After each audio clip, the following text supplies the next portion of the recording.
신인간혁명 제13권 이케다 다이사쿠 낙토 후지민의 마사노리가 탄 비행기는 야간의 악천후 속에서 오후 9시 일본 시각 오후 10시가 지나 타이페이 공항에 착륙하려 했다. 그런데 그만 공항에서 10여 킬로미터 이상 떨어진 곳에서 비행기의 고도가 낮아 육지에 충돌하면서 민가 등에 잇따라 격돌했다.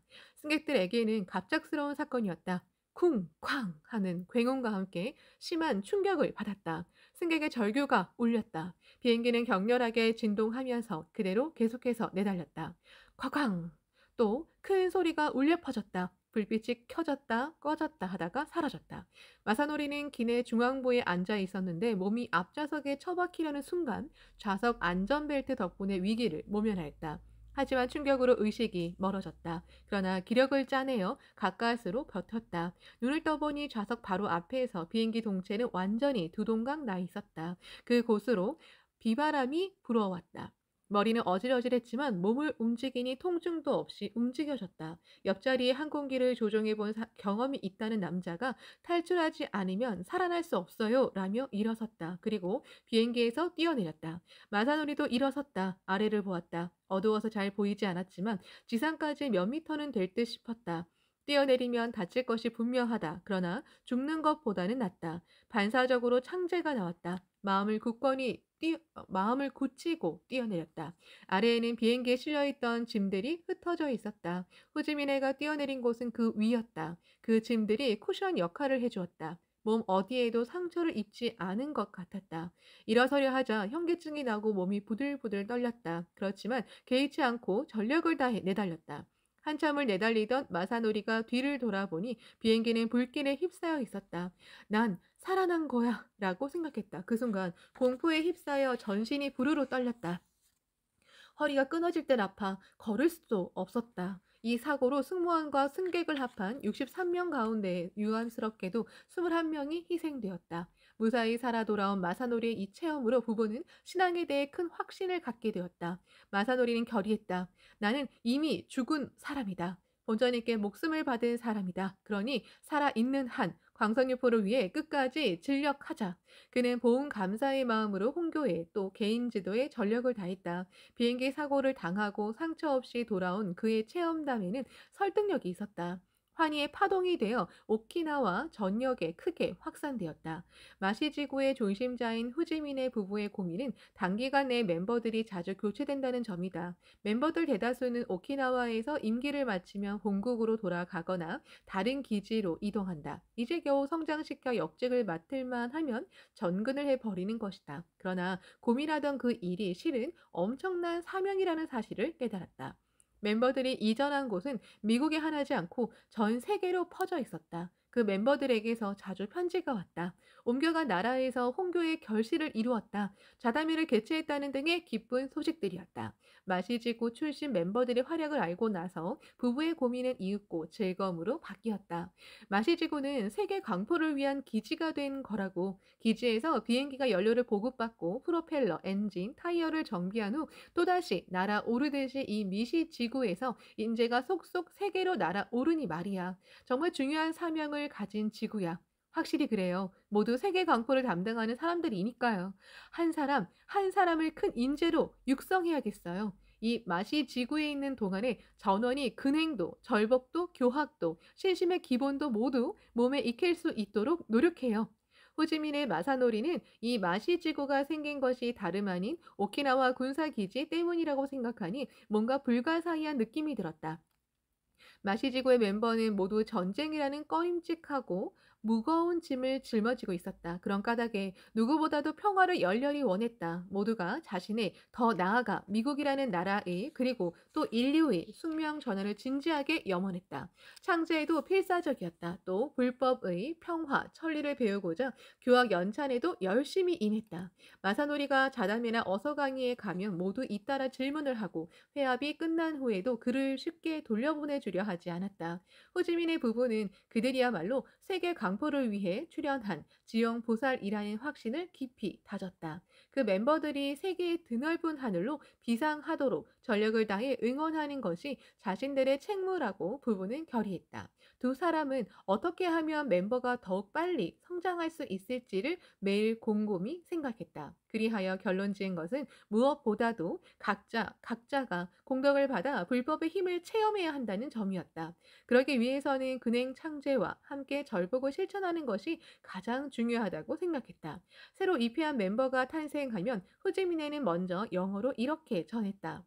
근행과 절복이 신심의 기본입니다. 이것을 실천하지 않으면 신심을 한다고 할 수 없으며 공덕도 좀처럼 나오지 않습니다. 그리고 그 다음 날부터 함께 절복을 하러 다녔다. 또 근행에 관한 지도는 절복한 사람에게만 맡기지 않고 조직의 멤버가 교대로 하였다. 그렇게 하면 조직에 빨리 융화될 수 있고 많은 사람들과 좋은 인간관계를 유지할 수 있기 때문이다. 일본어로 진행되는 회합인 경우에 마사노리는 발표자의 말을 그 자리에서 영어로 번역하여 노트에 써서 모두에게 보여주었다. 회합에 참석해도 그 내용을 이해하지 못하면 혼자 뒤처진 듯한 기분이 들기 마련이다. 지구 멤버에게 그런 외로운 마음이 들지 않게 하려는 배려에서 나온 대응이었다. 호지민의 부부의 분투로 미국인 멤버는 단시일 내에 눈부시게 성장했다. 기지에서도 학개원이 된 병사가 하루하루 발랄하게 바뀌어가는 모습을 크게 관심을 갖고 지켜보았다. 병사들은 저녁이 되면 가까운 동료끼리 식당가 등으로 떼지어 나가 술을 마시는 것이 예사였다. 내일 당장 베트남행 명령이 떨어질지 모르는 상황 속에서 생활하는 병사들에게 술을 마시는 일만이 그런 공포를 달래주는 유일한 위안이었다. 그러나 학교에 들어간 병사들의 생활 태도는 완전히 바뀌었다. 아침 저녁으로 방에서 근행을 하고 저녁에 유혹을 뿌리치고 어딘가에 나간다. 돌아올 때는 술도 마시지 않았는데 볼이 상기되어 의기양양하게 돌아온다. 흥미를 느낀 병사들은 멤버에게 물었다. 저기 말이야, 너는 아침 저녁으로 귀에 익지 않은 노래를 부르던데 무슨 노래지? 그건 근행과 창제라는 거야. 자기 생명을 닦아 건강해지고 행복해지기 위한 방법이지. 여기서부터 불법 대화가 시작되어 자담에 참석한 병사들이 속속 입회했다. 언제 전쟁터에 나갈지 모르는 와중에 입회한 그들의 신심은 오히려 더 순수하며 구도심도 강했다. 그렇기 때문에 공덕도 컸다. 자담회에서는 자기가 먼저 체험담을 발표하겠다고 손을 들며 일어나는 사람이 많았다. 이런 체험도 있었다. 어느 청년은 베트남 전쟁터에 파견되었다. 그는 습격을 받아 텐트에서 뛰어나와 모두와 함께 피난했다. 그런데 그만 본조님을 텐트에 놓고 온 것이 아닌가. 그 다급한 상황에서 본조님을 가지러 다시 돌아갔다. 그 혼자서 이것이 생사의 갈림길이 되었다. 피난한 병사들이 전멸한 것이다. 또 낙하산 부대를 희망하며 창제했지만 소원이 이루어지지 않아 낙담하던 청년이 있었다. 그러나 그 부대는 베트남에 파견되어 부대원 대부분이 목숨을 잃고 말았다. 이런 체험담은 일일이 다 들 수 없을 만큼 많았다. 그것이 확신의 원천이 되었다. 마시지구 멤버들은 진실한 평화란 무엇인가? 인간은 어떻게 살아야 하는가라는 문제를 누구보다도 진지하게 생각했다. 그 해답을 찾으려고 신심을 하는 사람도 적지 않았다. 어떤 병사는 전쟁터에서 깊은 밤에 습격을 받아 기관총을 난사했다. 그는 다음날 아침 쓰러져 있는 적군의 시체를 보았다. 내가 사람을 죽이다니. 그 후로 자신을 끊임없이 가책했다. 얼마 후 그는 오키나와에 왔다. 거기서 알게 된 사람에게 불법에 관한 이야기를 듣고 좌담에 참석했다. 그는 물었다. 나는 평화를 위해서라고 생각하며 싸웠지만 오히려 평화는 점점 더 멀어지는 것 같습니다. 불법으로 평화를 이룩할 수 있습니까? 간부의 말은 명쾌했다.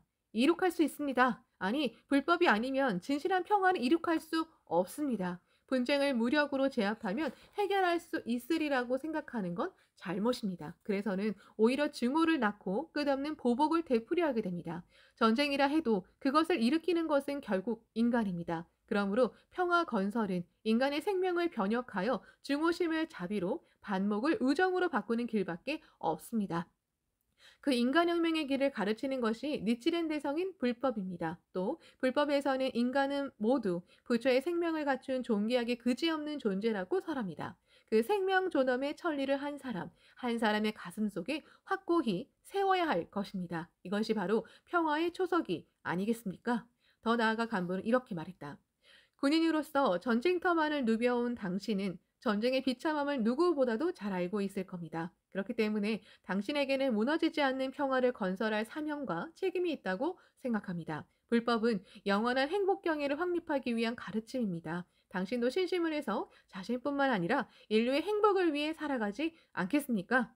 그 병사는 이패를 결심했다. 불법에서 인간의 태도를 발견했기 때문이다. 그리고 사람들의 행복의 길을 여는 평화의 전사가 되겠다고 결의하고 광선유포의 전열을 달렸다. 오키나와에서는 미국 병사가 주민을 폭행하는 사건이 자주 발생했다. 전쟁터에 나가야 한다는 공포가 병사들의 마음을 거칠게 만드는 것이다. 미군 기지 때문에 고통을 받는 오키나와 주민의 분노는 날로 격해졌다. 그리고 반전, 반기지 운동이 확산되면서 미군 병사에 대한 주민의 증오는 극도에 달해 양측 관계는 더욱 악화되었다. 학회원도 기지 철거를 강하게 염원했지만 미군 병사라는 이유로 증오하는 그런 경우는 없었다. 학회원은 회합 등에서 미군 멤버와 교류하는 기회가 많았기 때문이다. 그런 가운데 그들의 사람됨도 알 수 있었다. 또 그들이 출격 명령에 괴로워하면서 평화를 바라고 다기지게 신심에 힘쓰고 있는 것도 잘 알고 있었다. 병사인 동지가 전쟁터에 가지 않도록 가더라도 무사히 돌아오도록 그렇게 창조하는 사람도 있었다. 병사들도 실제로 한 사람은 모두 다 마음씨도 좋고 소탈하고 익살스럽기도 하며 또 부모를 극진히 생각하는 사람들이라고 학회원들은 느끼고 있었다. 멤버인 병사와 가까이 접하는 학회원 주민들의 눈에는 추상화한 미군이 아니라 개인으로서 인간 실상이 그대로 보였다. 한편 미군 병사의 멤버도 주민인 학회원과 자주 접하는 가운데 일본인을 더 잘 이해하게 되고 신뢰하게 되었다고 한다. 실로 주민과 미군이라는 대립을 초월하여 학회원은 서로 우정의 연대로 맺어졌다. 분단은 불신과 반목의 골을 깊게 한다. 대수롭지 않을 것 같으나 이러한 인간과 인간의 교류야말로 곧 평화 건설의 중요한 기반이다. 그런데 이 마시 지구 멤버들 중에서 오키나와의 애착을 가지고 이곳을 평화의 낙도로 만들자며 제대 후에도 오키나와에 남아 광선유포의 리더가 된 사람도 있다. 또 미국 본토나 하와이 등에서 방면 등의 간부로서 활약하는 사람도 많이 배출했다. 실로 마시 지구는 세계 강포의 인재를 키우는 신심의 트레이닝 그라운드 훈련장 역할을 했던 것이다. 미국인 멤버와 기념 촬영을 마치자 이어서 고적대 연주가 있었다. 모두 이마에 땀을 흘리며 열연했다. 특히 아직 티 없이 맑고 귀여운 주니어 음악대 멤버들에게는 칭찬을 보내는 큰 박수가 나왔다. 야마모토 시니치는 고족들을 위로하기 위해 연주를 마친 그들에게 들어갔다. 훌륭한 연주였습니다. 아버지 어머니께 안부 말씀 전해주세요. 그런 다음 고족대와도 함께 사진을 찍은 후 기념 촬영회를 마쳤다. 이 기념 촬영의 날 저녁에도 다음 날 16일 오전 중에도 시니치는 초능을 아껴 책상 앞에 앉아 격려의 휘호를 작성하고자 계속해서 붓을 들었다. 전년도에 개최한 고등부의 학예 강습회에서 서적을 선물해 오키나와 방문 때 휘호하기로 약속한 책만 해도 60권이 넘었다. 그는 수북히 쌓인 책들과 색지를 집어들고는 한 사람 한 사람의 성장과 행복을 기원하고 가슴속으로 창제하면서 잇따라 붓을 움직였다. 빛나는 청춘, 빛나는 인생, 빛나는 영광을 위해, 빛나는 신심을, 우리 학회의 미래를 부탁하며 한정된 체류 시간 속에서 몇 명을 만나 얼마나 깊은 격려를 할 수 있을지를 생각하니 시니치는 잠자는 시간조차 아까웠다. 격려는 인간의 마음에 용기의 불을 밝혀 발심을 재촉한다. 그런데 이를 위해서는 먼저 자신이 혼의 빛을 발해 뼈를 깎는 심정으로 격려의 손길을 보내야 한다. 그런 강한 일념의 파동이 사람의 마음을 움직여 촉발을 일으키는 것이다. 2월 16일 시니치가 오키나와 본부에 있는 것을 안 회원들이 아침부터 속속 모여들었다. 어느새 회관 앞은 사람들로 가득 메워졌다. 그 상황을 전해 듣고 시니치는 휘호를 잠시 멈추고 밖으로 나가보았다. 시니치의 모습을 본 멤버들은 환성을 질렀다. 감사합니다. 잘 오셨습니다. 그럼 함께 근행을 합시다. 어서 들어오세요. 이날은 니치렌 대성인의 성탄일이다.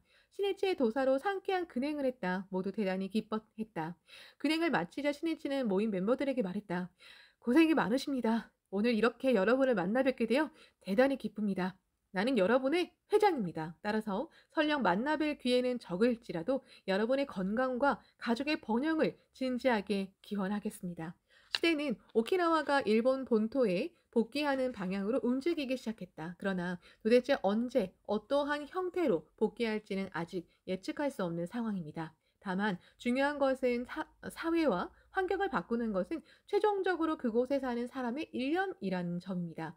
여러분이 내가 있는 한 이 오키나와를 평화로운 낙토로 만들고야 말겠다는 강한 결의로 신심에 힘쓰며 사회 건설을 위해 일어선다면 반드시 오키나와를 바꿀 수 있습니다. 의정은 불의입니다. 자기 자신의 생명 변혁에 의해 모든 것은 바뀝니다. 운명을 저주하고 역사를 저주하며 타인을 원망해도 문제는 전혀 해결되지 않습니다. 미래를 향해 무슨 일이 있어도 좌절하지 않고 생명력이 용솟음치게 하여 지혜를 용연하면서 앞으로 또 앞으로 힘차게 나아가야 합니다. 여러분의 존재가 곧 오키나와 기둥입니다. 건설의 원동력입니다. 자, 새로운 출발을 개시합시다. 짧은 시간이지만 온 생명을 기울인 지도였다. 이 멤버들이 기뻐하며 힘찬 모습으로 돌아가자 마치 교대라도 하듯 또다시 많은 동지들이 회관 앞에 모여들었다.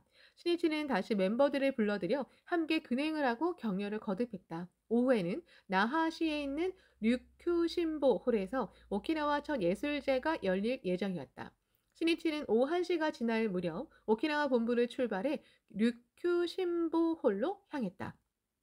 나하지 중심가에 위치한 류쿠신보사의 3, 4층에는 약 700석 규모의 홀이 있었다. 이 홀은 당시 나하에서 가장 큰 문화시설 중 하나였다. 예술제는 2부 형식으로 진행되었다. 제1부는 음악과 무용으로 구성되고 류큐 무용, 일본 무용, 여자부와 부인부 합창단, 취주 악단 연주 등이 다채롭게 펼쳐졌다. 제2부는 연극, 청년 쇼하시였다. 이는 15세기의 류큐를 통일한 명장 쇼하시에 관한 역사상의 사실을 바탕으로 한 창작극으로 총 인원 100명의 출연자로 구성된 1시간 반짜리 연극이었다. 쇼하시는 1372년에 류큐 남부에 있는 사시키에서 이 지역 제후의 아들로 태어났다. 그 무렵 류큐는 남산, 중산, 북산으로 나뉘고 전란이 계속되어 민중은 도탄에 빠져 허덕이고 있었다.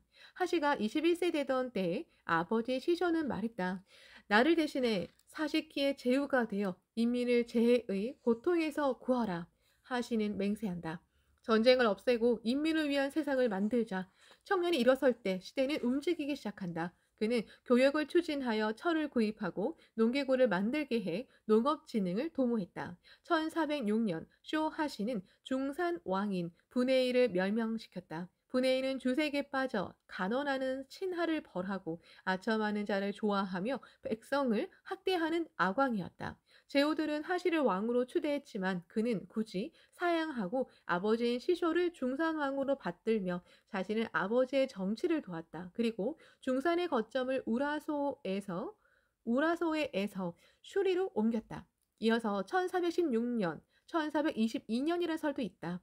여기에는 북산 왕인 하난치를 무찔렀다. 또 슈리성을 확충해 성 주변의 마을과 나하 항구도 정비했다. 더 나아가 아버지의 사후에 중산 왕이 된 하시는 1429년에는 남산 왕인 다루미아를 공격해 마침내 류큐 통일을 이룬다.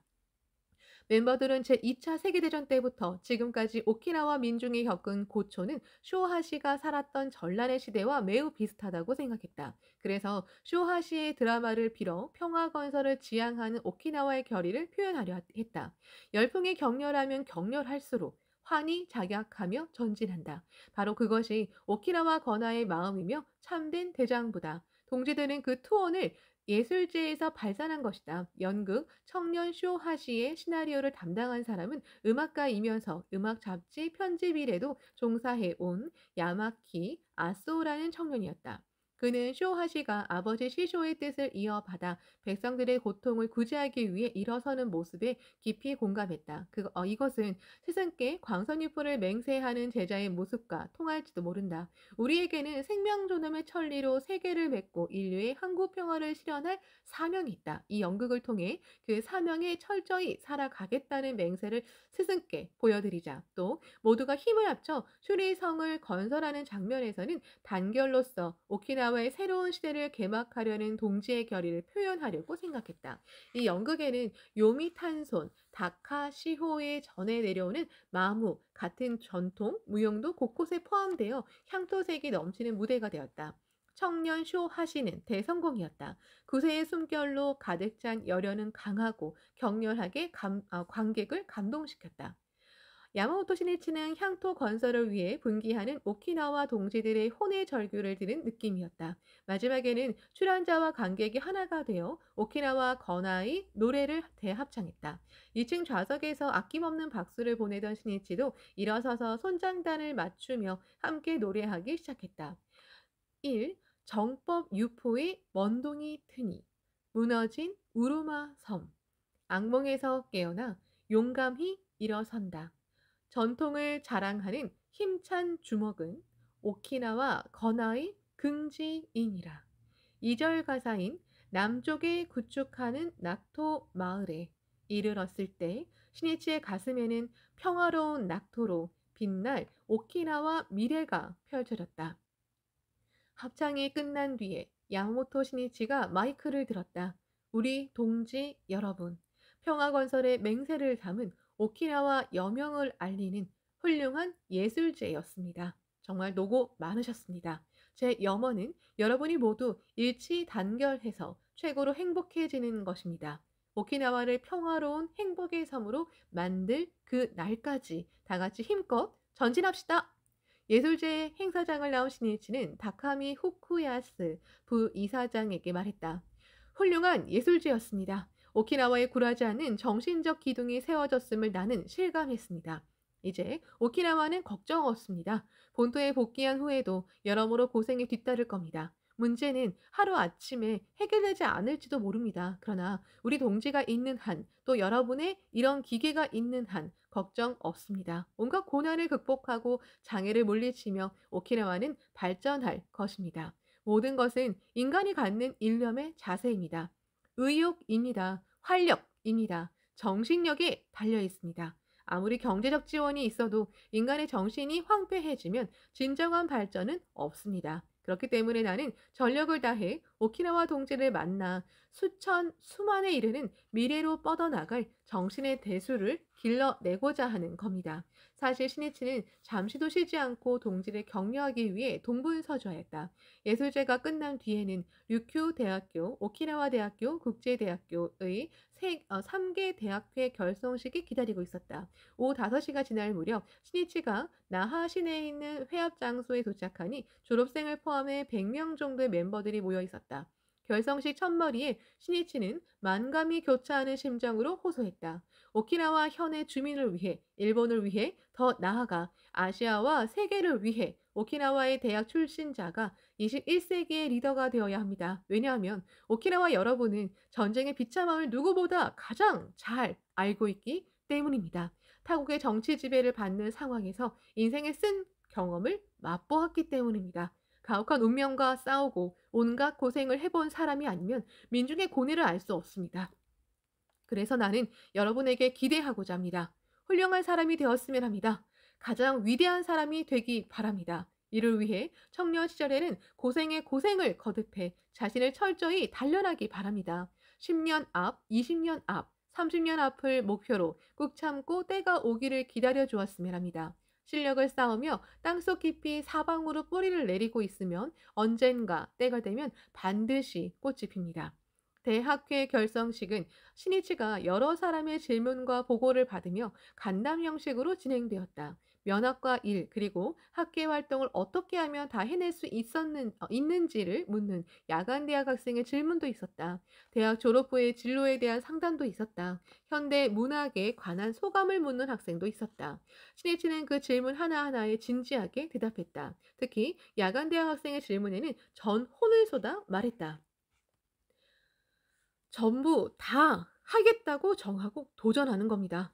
회피하거나 비굴해져서는 안 됩니다. 또 초조하게 행동해서도 안 됩니다. 지금은 장래를 바라보며 착실하게 인생의 토대를 만드는 시기입니다. 인생은 어떤 의미에서 사투라고 할 수 있습니다. 피를 토하는 듯한 심정으로 정신없이 투쟁하는 수밖에 없습니다. 고민에 고민을 거듭하며 나아가는 가운데 성장이 있습니다. 인간다운 인간이 형성되고 이것은 장래 일생의 재산이 됩니다. 나도 야간 학교를 다녔기 때문에 여러분의 고충을 잘 압니다. 나는 30까지밖에 살 수 없다고 하던 병약한 몸이었습니다. 또 그냥은 전쟁에서 죽고 집도 불탄 데다가 가난하여 언제나 배가 고팠습니다. 책을 사기 위해서는 식비를 줄일 수밖에 없었기 때문입니다. 그러나 그래도 나는 항상 지혜를 짜서 어렵게 시간을 내어 철저히 배웠습니다. 전철안도 공부방이었습니다. 일하고 또 일했습니다. 아침에도 30분 전에는 출근해 청소를 한 다음 모두를 기다렸습니다. 직장에서 저에 대한 신뢰가 두터웠고 나중에 도덕 선생님의 회사로 옮겨갈 때에는 상사도 동료도 모두 애석해했습니다. 더 나아가 맹렬한 기세로 학교 활동을 하며 진심으로 모든 것을 개척했습니다. 가족이 마련해준 갖춰진 환경에서 하는 공부보다도 어려운 상황 속에서 울먹이는 심정으로 공부하는 것이 그 몇 배로 자신에게 피와 살이 되고 자기 것이 되는 겁니다. 단련하지 않는 청년은 나약해져서 인생을 망칠지도 모릅니다. 그러므로 야간 대학 학생은 최고의 수행 장소를 얻은 셈이지요. 힘을 내세요. 질문한 학생의 얼굴이 빛났다. 대학회 결성식이 있은 후에 오키나와 본부로 돌아온 야마모토 신이치는 2층 대강당에서 고등부 회합이 개최되고 있다는 말을 들었다. 신이치는 그 길로 대강당으로 가서 얼굴을 내밀었다. 안녕하세요. 환호성이 터졌다. 신이치는 다정하게 감싸 안듯이 모두를 바라보며 말했다. 함께 근행을 합시다. 독경도 창제도 기쁨에 차 활기를 띠었다. 근행이 끝나자 신이치는 말했다. 어제 기념 촬영에 이어 오늘도 오키나와 고등부 멤버 여러분을 만나게 되어 정말 기쁩니다. 여러분 중에서 반드시 미래를 담당할 큰 인재가 나오리라 믿습니다. 그러면 인재 요건이란 무엇인가? 광선유포의 사명을 자각하는 것입니다. 사람은 무엇을 위한 인생인가라는 근본 목적이 정해져 있지 않으면 진정한 힘을 발휘할 수 없습니다. 또 실력을 쌓아 훌륭한 지위나 위치가 되었다고 해도 자신의 입신, 출세만을 목적으로 한다면 사회에 진정한 공헌을 할 수 없습니다. 재능의 꽃을 피우는 것도 지혜를 발휘하는 것도 모두 인내도 모두 광선유포의 사명을 자각하는 것에서 나온다는 사실을 알아주십시오. 더욱이 인재란 인격적인 삶을 말합니다. 타인에 대한 배려, 포용력, 자신을 다루는 정신력, 정의에 대한 신념과 의지 등 인격의 광채야말로 인간으로서 가장 중요한 요소입니다. 여기에는 정신적인 투쟁이 요구됩니다. 자신의 나약함에 도전하고 고생에 고생을 거듭해 자기 정신을 연마해야 합니다. 그리고 인재에게 힘이 없으면 안 됩니다. 마음씨는 깨끗하고 아름다워도 힘이 없다면 민중을 행복하고 평화롭게 할 수 없습니다. 그렇기 때문에 뭔가 한 가지라도 좋습니다. 이것만은 누구에게도 지지 않을 그 무언가를 가질 필요가 있습니다. 나의 제자라면 모두가 크나큰 인재라고 나는 확신합니다. 여러분이야말로 나의 보배입니다. 오키나와의 자랑입니다. 고등부 멤버들은 고개를 끄덕이면서 시니치의 지도를 듣고 있었다. 그들의 눈에는 맹세의 눈물이 반짝였다.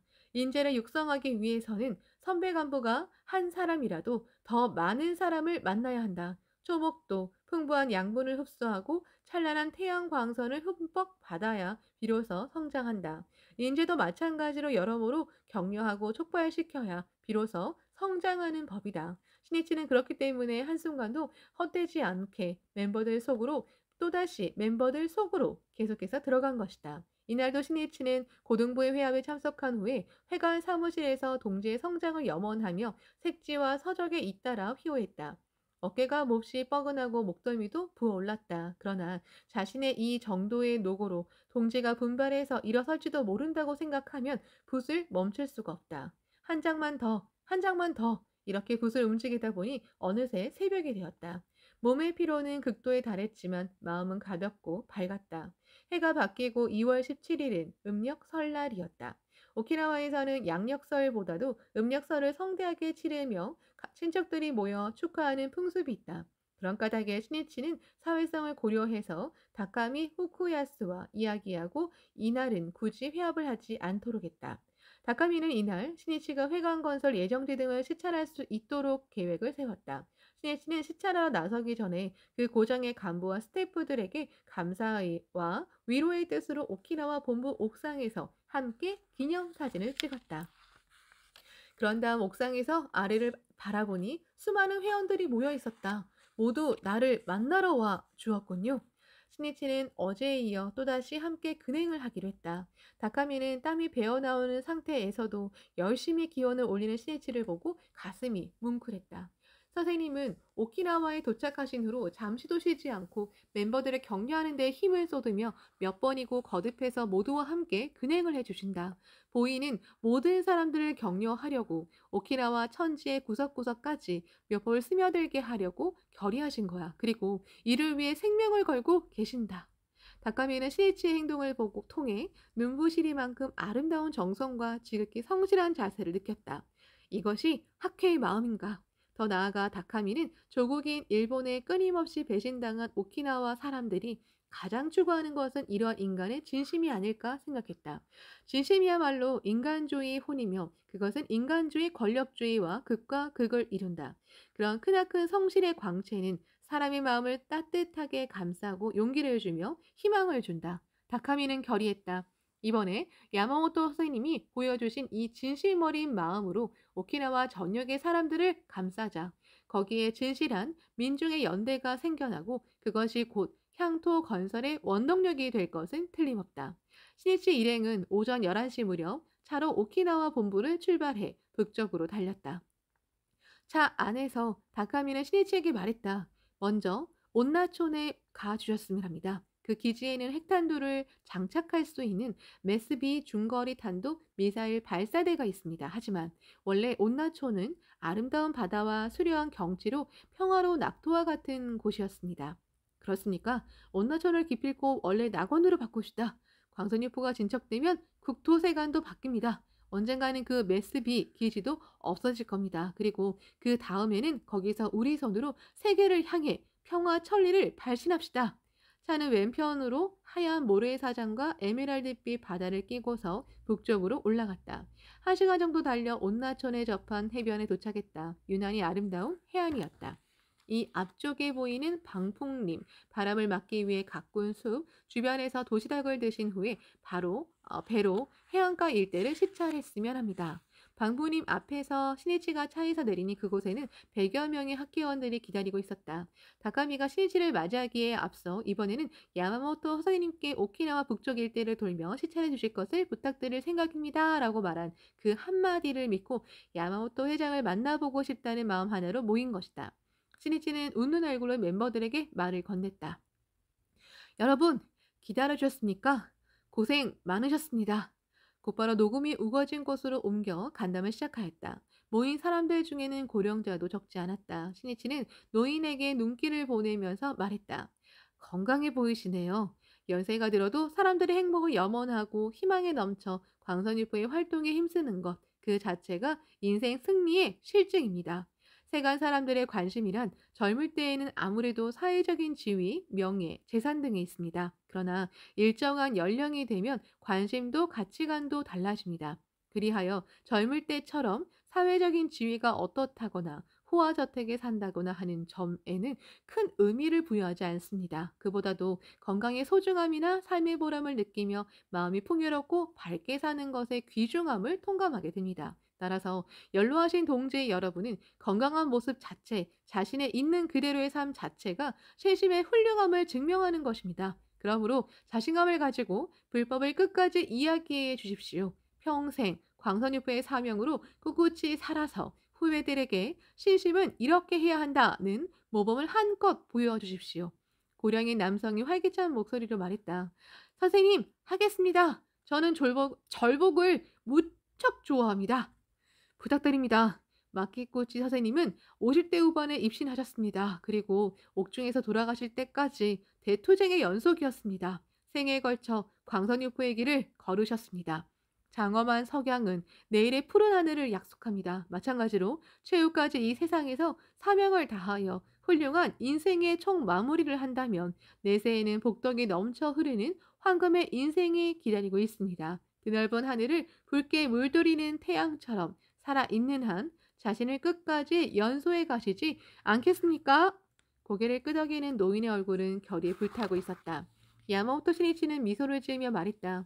실은 저는 여기서 도시락을 먹으려던 참이었습니다. 오늘은 음력 설날이니까 모두 다 같이 식사를 하면서 설을 맞이합시다. 케이크와 과자도 있으니까요. 또 염주 등 기념 선물도 장만해 왔으니 그것도 나눠 드리겠습니다. 환호성이 터졌다. 신이치는 동행한 간부들과 함께 주먹밥, 소시지, 과자, 그리고 기념품들을 나눠주었다. 멤버들이 100명 정도나 되었던 까닭에 한 사람 한 사람에게 돌아가는 음식의 양은 결코 많지 않았다. 어머, 선생님의 몫이 없겠네. 부인부의 낮은 목소리가 들렸다. 그러자 신이치는 말했다. 아니요, 사양하지 말고 드세요. 저나 간부의 몫은 없어도 괜찮아요. 여러분을 위한 회장이고 간부이니까요. 그 말을 들은 멤버의 눈에 눈물이 맺혔다. 게다가 저와 동행한 간부는 요즘 들어 살이 찐 것 같으니 한 끼 정도 거르게 해주는 것이 자비이지요. 이번엔 웃음이 터져 나왔다. 모두 기쁜 듯이 주먹밥을 한 입에 가득 넣었다. 신이치는 그 모습을 지켜보면서 벤치에 앉아 가져온 차를 마셨다. 그 자리에 부인부 2명이 인사하러 왔다. 그중 한 사람은 나고 총지부의 부인부장인 기시야마 후지코였다. 신이치는 기시야마의 고토에 대해서는 다카미에게 상세한 보고를 받은 터였다. 기시야마가 입회한 것은 1960년 10월이었다. 부부가 함께 잡화점과 식당을 경영하였으며 세 아들과 두 딸이 있었다. 그런데 초등학교 6학년인 장남이 그해 8월에 악성 림프종이라는 진단을 받은 것이다. 의사는 말했다. 효과가 있는 치료법은 없습니다. 앞으로 2달 내지 석 달밖에 살지 못합니다. 야구를 너무도 좋아해서 늘 햇빛에 새까맣게 그을리며 투수로서 지역 대회에도 출전했던 장남이 이제 더는 살 수 없다는 것이다. 실로 청천벽력과도 같았다. 기시야마는 조상의 명령들에게 아들의 병이 완쾌되기를 필사적으로 기원했다. 그러나 병상은 날이 갈수록 악화되었다. 시리에 빠져 있던 후지코는 남편의 친척에게 불법에 관한 이야기를 들었다. 확신에 넘친 이야기에 지푸라기라도 잡고 싶은 심정으로 후지코는 신심을 시작했다. 남편은 실심을 하지 않았지만 반대도 하지 않았다. 후지코는 장남이 자고 있는 병설 침대 옆에서 열심히 창제했다. 아무쪼록 이 아이의 목숨을 살려주십시오. 필사적인 기원이 통했는지 그때까지 식사를 거의 하지 않았던 장남이 중얼거리는 것이 아닌가. 배가 고파요. 후지코는 장남을 퇴원시켰다. 병원에 있어도 별다른 효과적인 치료를 받을 수 없기 때문이다. 장남은 후지코가 만든 요리를 맛있다 맛있다고 하며 먹었다. 또 병원에선 늘 통증에 시달렸지만 집에서 함께 창제하는 동안에는 통증을 호소하는 일이 거의 사라졌다. 의사가 예고한 이 3개월이라는 시한부 기간이 지났다. 후지코는 진지하게 신심에 힘썼다. 어서도 탐독하며 교학에도 열중했다. 장남은 더욱 건강해졌다. 이윽고 새해를 맞이했다. 초등학교 졸업을 앞둔 3월 학예회 때에 장남은 걸어서 학교에 갔다. 하지만 겉으로는 건강해 보였지만 경마는 아이의 몸을 계속해서 침범하고 있었다. 그리하여 4월 중순에 장남은 잠자는 듯이 숨을 거두었다. 너무도 편안한 임종의 상이었다. 후지코는 시신을 끌어안고 말을 했다. 이 다음에는 건강하게 태어나야 해. 네가 있었기 때문에 나는 실심을 할 수도 있었단다. 우리에게 불법을 가르쳐 주기 위해 굳이 어린 몸으로 불치의 병에 걸리는 그런 업을 짊어지고 태어나 주었구나. 그것이 네 사명이었구나. 생각해보면 너는 가사 상태에서 태어난 아이였어. 과거사의 어떤 수겁이었는지는 모르지만 금세의 사명을 다했기 때문에 너는 금생의 숙명을 전환할 수 있었다고 생각한다. 왜냐하면 미소 짓는 듯한 이토록 좋은 얼굴을 하고 있잖니. 기시야마를 생각했다. 나는 본전님께 치료할 수 없는 병을 낫게 해달라고 계속해서 졸랐다. 그렇지만 본전님께서는 그 무리한 문제를 들어주셔서 수명을 반년이나 연장해 주셨다. 수령품에 있는 갱사 수명, 다시 수명을 주시다 이라는 경문 그대로다. 이 얼마나 감사한 일인가. 후지코는 자식이 죽은 데 대한 슬픔 가운데서도 감사함에 가슴이 뭉클해졌다. 그 감개가 눈물이 되어 하염없이 뺨에 흘러내렸다.